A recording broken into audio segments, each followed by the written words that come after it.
Hello friends, आपल्या सर्वांची आवडती मालिका तुझ्या सोबतीने या मालिकेच्या आजच्या रविवार 17 मेच्या एपिसोडमध्ये एकानंतर एक जबरदस्त ट्विस्ट आले आहेत.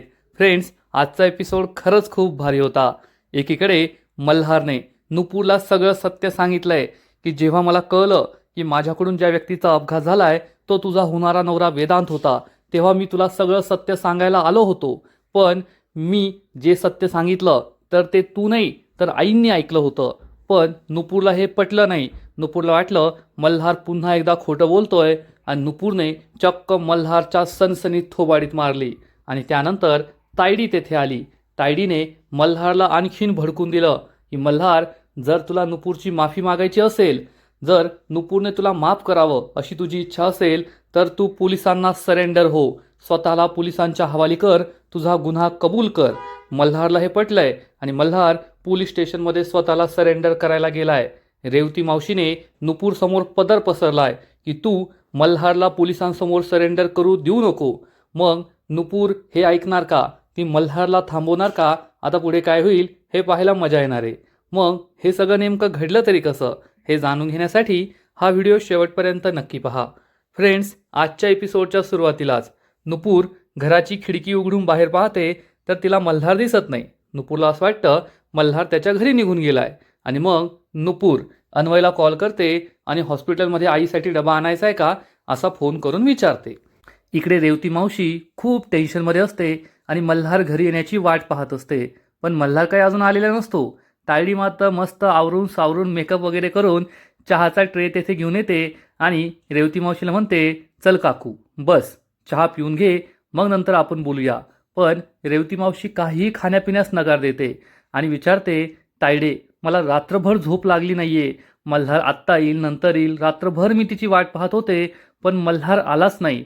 तेवढ्यात तायडीचे आईबापसुद्धा तेथे येतात आणि मग तायडी तिचा ड्रामा सुरू करते. अगं काकू, काय सांगू तुला, रात्रभर मी सुद्धा जागी होते. कुठून पण बातमी आली की मल्हार येथे तिकडे धावत जायचे, मल्हार इकडे तिकडे धावत जायचे. रात्रभर धावपळ केली पण काहीच फायदा झाला नाही. मल्हार कोठे काय काहीच कळलं नाही. रेवती मावशीला खूप टेन्शन येतं. तायडी म्हणते, आत्ताच मी थोड्या वेळ आधी घरी आले, असं वाटलं थोडंसं चहा प्यावा, तेवढंच फ्रेश वाटेल, विचार करता येईल, म्हणून मी आता चहा पितीये. आणि मग तायडीची आई म्हणते, मल्हारचा कुठेच पत्ता लागला नाही, मल्हारने जीवाचं काही बरं वाईट करून घेतलं असेल तर. रेवती मावशी म्हणते, नाही, मल्हार असं काहीच करू शकत नाही, असं प्लीज बोलू नका. आणि रेवती मावशी रडू लागते, माझ्या मल्हारला काही झालं तर मी सुद्धा जगू शकणार नाही. मल्हारला काय झालं असेल, कुठे गेला असेल, काय करत असेल, काय अवस्थेत असेल, असा विचार करून रेवती मावशी रडू लागते. त्यामुळे तायडीला मात्र आनंद होतो. आणि मग रेवती मावशी म्हणते, तायडी आपण एक काम करूया, आपण पोलीस स्टेशनमध्ये तक्रार करूया की मल्हार हरवलाय, पोलीस त्याला नक्की शोधून काढतील. तर तायडी सांगते, काय काकू तुला काय वाटतं, मला हे सुचलं नसेल.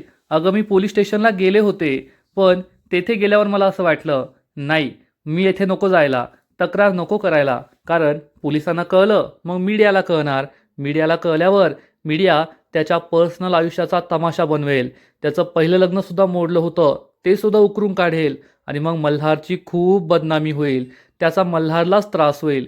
त्याला त्रास होऊ नये ना म्हणून मी गेल्या पावलाने परत माघारी आले आणि पोलिसांमध्ये तक्रार केली नाही. तू नको काळजी करू, मी माझ्या सगळ्या माणसांना सांगून ठेवलंय, कोठून ना कोठून तरी बातमी मिळेलच, मल्हार कोठे हे नक्कीच कळेल आपल्याला. तर रेवती मावशी म्हणते, आता माझ्याकडे फक्त एकच पर्याय आहे, देवी आईचा धावा करणं.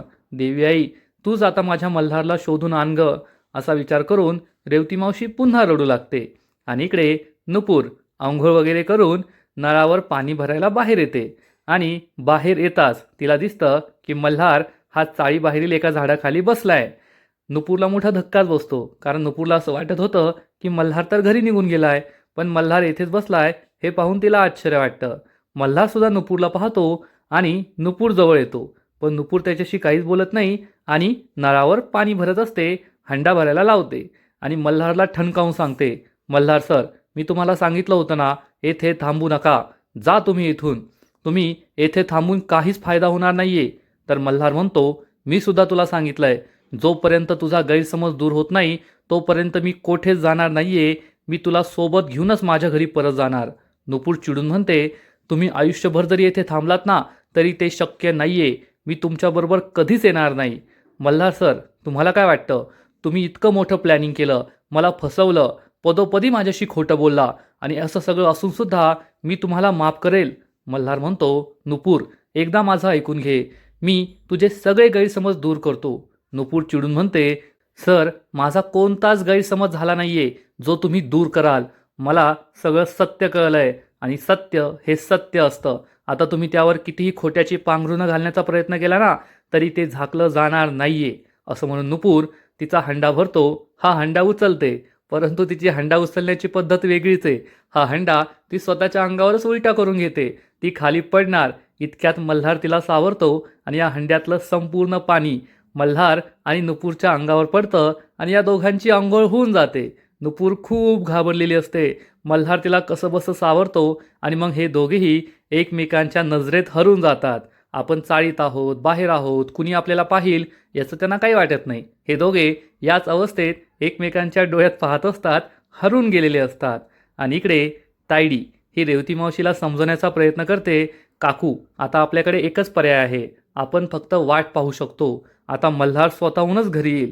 तर रेवती मावशी रडू लागते आणि म्हणते, हे सगळं काय झालंय? मल्हार किती खुश होता, किती आनंदी होता. या लग्नामुळे त्याला आनंद तर मिळाला नाही, फक्त दुःख त्याच्या वाट्याला आलंय. त्याची अवस्था पाहून मला खूप वाईट वाटतंय. रेवती मावशी रडू लागते आणि तायडी ही पुन्हा एकदा सगळा दोष नुपूरलाच देते की हे सगळं नुपूरमुळे झालंय. आणि मग रेवती मावशी चिडून म्हणते, जर माझ्या मल्हारला काही झालं ना, तर त्या नुपूरला मी सोडणार नाहीये. मी तिचा जीव घेईल आणि आता मला देवी आईसमोर जाऊन प्रार्थना करावीच लागेल. जोपर्यंत मल्हार घरी येत नाही तोपर्यंत मी देवी आईसमोरून हलणार नाहीये. असं म्हणून रेवती मावशी तेथून निघून जाते. तायडी रिलॅक्स बसते आणि मग तायडीचा बाप विचारतो, काय ग तायडे, खरंच तू रात्रभर मल्हारला शोधत घराबाहेर फिरत होतीस का?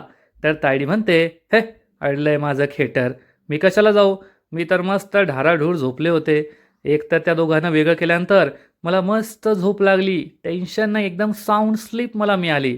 रात्रभर आराम केला, आत्ता उठले मी आणि या बाईसमोर नाटक केलं. तायडीच्या आईबापाला खूप आनंद होतो आणि तायडी सांगते, मला मल्हारबरोबर एक बातमी कळाली आहे. हे दोघे विचारतात, काय? तर तायडी सांगते, रात्रभर तो मल्हार आहे ना, त्या नुपूरच्या घराबाहेर बसून होता, रडत बसला होता. त्या नुपूरच्या वहिनीने मीनाने मला सांगितलंय, त्या नुपूरने त्याला भिकच घातली नाही, दरवाजा त्याच्या तोंडावर लावून घेतला, त्याला भेटायला सुद्धा गेली नाही. ते म्हणतात ना, प्रेमात माकड होतं, तसं त्या मल्हारचं माकड झालंय आणि त्या माकडाला आता मी डोंबारी बनवून चांगलंच नाचवणार असा विचार करून तायडी खूप खुश होते. तायडीचे आईबापसुद्धा खुश होतात. आणि इकडे मल्हार आणि नुपूर हे दोघे त्याच पोझिशनमध्ये उभे असतात आणि मल्हार नुपूरला म्हणतो, नुपूर, आपल्या दोघांचं लग्न होणं हा देवी आईचा संकेत होता आणि आता हा सुद्धा देवी आईचा संकेतच आहे. आपली लग्नानंतरची पहिली अंघोळ एकत्र झाली आहे आणि हाच देवी आईचा संकेत आहे की आपण दोघांनी एकत्र राहायला हवं, संसार करायला हवा. पण नुपूरला हे बिलकुल पटत नाही. नुपूर आणि मल्हार या दोघांना आपली पहिली भेट आठवते, जेव्हा नुपूरच्या चाळीमध्ये देवी आईचा उत्सव होता. नुपूर ही बाहेर आली होती आणि त्याच वेळेस तेथे एक देवी आईची पालखी जात होती. या दोघांच्या अंगावर देवी आईचा भंडारा पडला होता आणि त्याच वेळेस एका जोगतिनीने नुपूरला सांगितलं होतं की तू आयुष्यभर खूप दुःख सहन केली आहेत, पण आता ही सगळी दुःख दूर होणार आहे. लवकरच तू माप ओलांडणार आणि तुझ्या नवऱ्याच्या घरी जाणार, असं जोगतिनीने सांगितलं होतं आणि ते आज खरं ठरलंय. मल्हार नुपूरला म्हणतो, नुपूर, एकदा माझी बाजू ऐकून घे. मी तुझे सगळे गैरसमज दूर करतो आणि मग त्यानंतर आपण सुखाचा संसार करूया. पण नुपूरला हे बिलकुल पटत नाही. नुपूर म्हणते, सर, मला तुमच्याशी काही बोलायचं नाही आहे. आणि नुपूर ही त्याच्याकडे रागारागाने पाहू लागते. मल्हार तिला समजवण्याचा प्रयत्न करतो, पण नुपूर काय ऐकत नाही. आणि त्याच वेळेस तायडी ही आपल्या वकिलांना कॉल करते आणि सांगते, वकील साहेब, मला उद्याच्या उद्या पॉवर ऑफ अटॉर्नीचे पेपर्स हवे आहेत. सगळी प्रॉपर्टी मला स्वतःच्या नावावर करून घ्यायची आहे. वकील साहेब हो म्हणतात. तायडी फोन कट करते आणि विचार करते, इतके दिवस मी त्या मल्हार आणि नुपूरला एकमेकांपासून वेगळं करण्यासाठी प्रयत्न केले. आता त्या प्रयत्नांचं फळ तर मला मिळालंच पाहिजे, गोड गोड फळ. आता सगळी प्रॉपर्टी माझ्या नावावर होणार, असा विचार करून तायडी खूप खुश होते. तेवढ्यात तिला मीनाचा कॉल येतो. तायडी म्हणते, ही एक बावड बाई आहे, नुसती फोन करत राहते. तायडी फोन उचलते तर मीना सांगते, ओ मॅडम, तुमचा तो भाऊ आहे ना, रात्रभर येथे बसून होता आणि आत्तासुद्धा येथेच बसून आहे, जायचं नावच घेत नाहीये, चिटकलाय त्या नुपूरला, आता काय करायचं? तायडी म्हणते, चिटकू दे ना, मग काय फरक पडतो? तर ही आशा म्हणते, अहो मॅडम, जर त्या नुपूरने त्याला माफ केलं आणि नुपूर पुन्हा तुमच्या घरात येऊन पडली ना, तर तुमचा सगळा प्लॅन फ्लॉप होईल ना. तायडी चिडून म्हणते, ए फोन ठेव, आणि तायडी फोन कट करते. मीना चिडून म्हणते, काय बाई आहे, जसं काही इन्कमिंगचे पैसे पडतात असा फोन कट करते, नीट ऐकूनच घेत नाही, जाऊ द्या, मला काय करायचंय, असं म्हणून मीना तेथून निघून जाते. आणि तायडी चिडून म्हणते, माझा प्लॅन फ्लॉप होणं शक्य नाही, मी खूप मेहनत केली आहे हा प्लॅन सत्यात उतरवण्यासाठी, आणि आता इतक्या सोप्यात मी हे घडू देणार नाहीये, माझा प्लॅन फ्लॉप होऊ शकत नाही, पण मला घाई करायला सुद्धा आवडत नाही, पण आता घाई करावी लागेल, हातातोंडाशी आलेलं मी गमावू शकत नाही, असा विचार करून तायडी एक नवीन प्लॅन बनवते. आणि इकडे मल्हार हा नुपूरची वाट पाहत उन्हामध्ये चाळीत तसाच उभा असतो. नुपूर घराबाहेर येते, मल्हारला पाहते आणि विचार करते, मल्हार सर, जर तुम्ही हट्टी आहात ना, तर मी तुमच्यापेक्षा जास्त हट्टी आहे, तुम्ही काही केलं तरी मी तुम्हाला माफ करणार नाहीये, तुमची बाजू ऐकून घेणार नाही, असा विचार करून नुपूर मल्हारकडे दुर्लक्ष करून जाऊ लागते. मल्हारला हे दिसतं, त्याला खूप वाईट वाटतं, पण त्याच वेळेस उन्हाच्या तडाख्यामुळे, उष्माघातामुळे मल्हारला चक्कर येते आणि मल्हार खाली कोसळतो.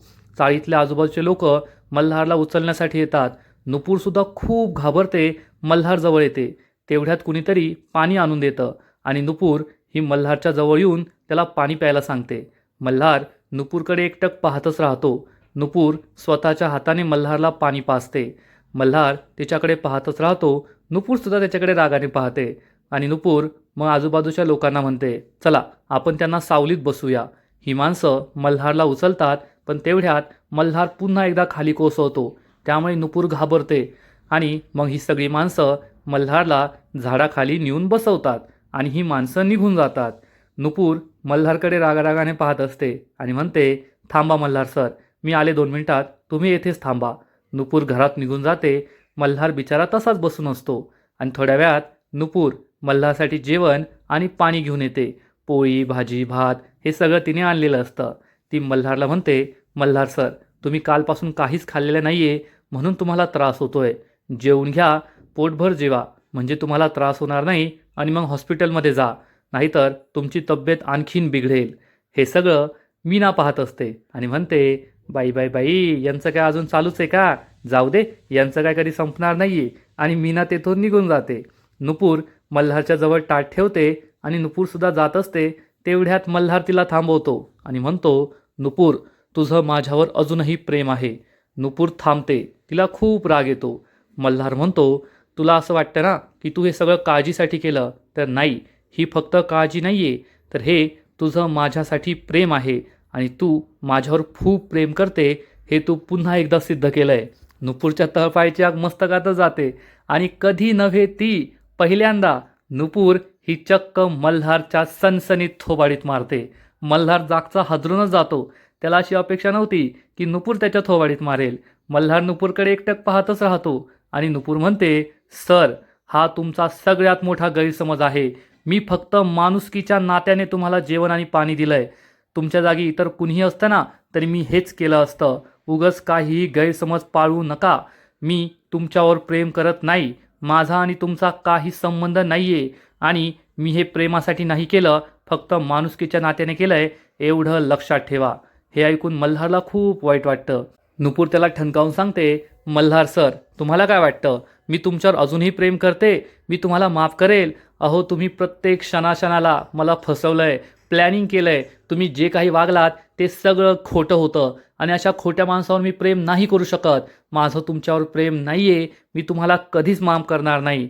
आणि जर तुमच्या मनामध्ये पाप नसतं ना, तर ज्या क्षणी तुम्हाला सत्य कळलं की तुमच्याकडून माझ्या वेदांचा अपघात झालाय, त्या क्षणी तुम्ही आला असता आणि तुम्ही माझी माफी मागितली असती, मला सगळं सत्य सांगितलं असतं, सगळा गुन्हा कबूल केला असता, पण तुम्ही तसं काहीच केलं नाही. मल्हार चिडून उभा राहतो आणि म्हणतो, आलो होतो सगळं सत्य सांगायला. नुपूरला आश्चर्य वाटतं. मल्हार तिला सांगतो, नुपूर, ज्या क्षणी मला कळालं ना की माझ्याकडून ज्या व्यक्तीचा अपघात झालाय तो तुझा होणारा नवरा वेदांत होता, मला खूप गिल्ट आलं. मी मनाची तयारी केली आणि तुला सगळं सांगायला आलो. तुला आठवतंय का, होळीच्या दिवशी मी तुला बाहेर भेटायला बोलवलं होतं. त्यावेळेस मी तुला सगळं सांगितलं, पण मला माहीत नव्हतं की होळीच्या पलीकडे तू नाही तर आशा आई होत्या. आणि मग त्यांनाच मी सगळं सत्य सांगितलं, पण त्यांनी मोठ्या मनाने मला माफ केलं आणि मला हा मार्ग सुचवला तुझ्या आयुष्यात आनंद आणण्यासाठी. नुपूर खूप चिडते आणि म्हणते, बस झालं सर, तुम्हाला लाज नाही का वाटत हो? जी व्यक्ती हॉस्पिटलमध्ये आहे, आजारी आहे, बोलू शकत नाही, त्या व्यक्तीच्या या अवस्थेचा फायदा घेऊन तुम्ही धडधडीत खोटं बोलताय. तुम्हाला काय वाटतं मी तुमच्या या खोट्यावर विश्वास ठेवेल?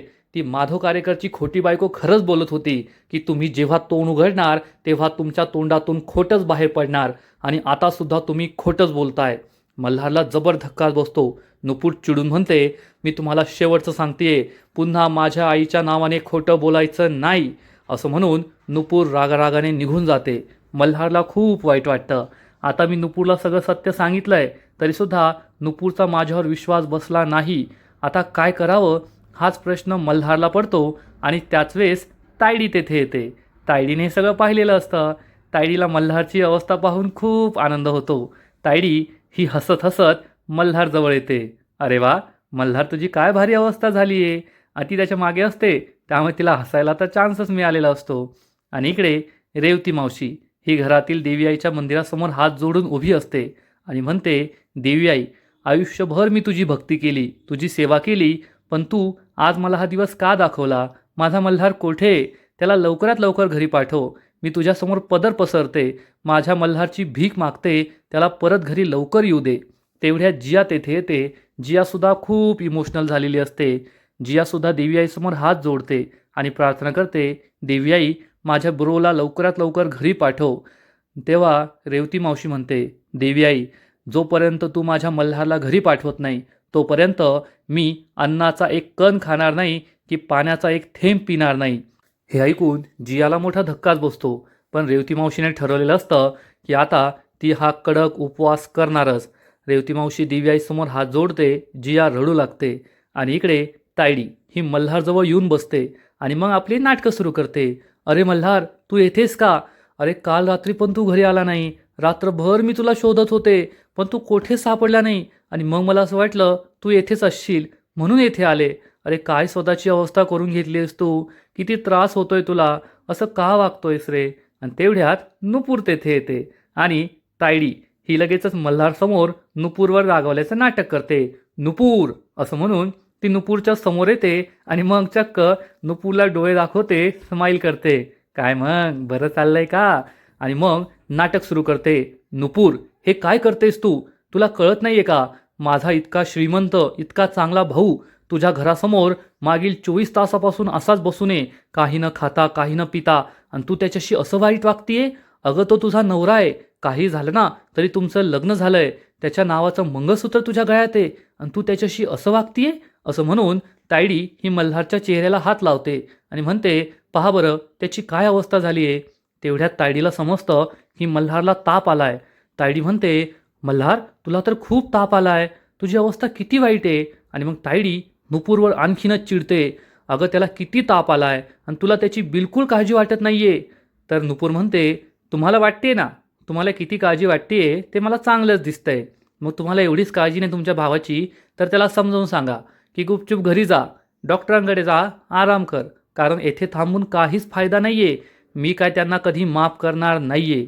मल्हार आणि तायडीला खूप वाईट वाटतं. तायडीला तसा आनंद होतो, मल्हारलाच खरं वाईट वाटतं. आणि आजचा एपिसोड येथेच संपतो. फ्रेंड्स, तुझ्या सोबतीने या मालिकेचा आजचा एपिसोड खरंच खूप भारी होता.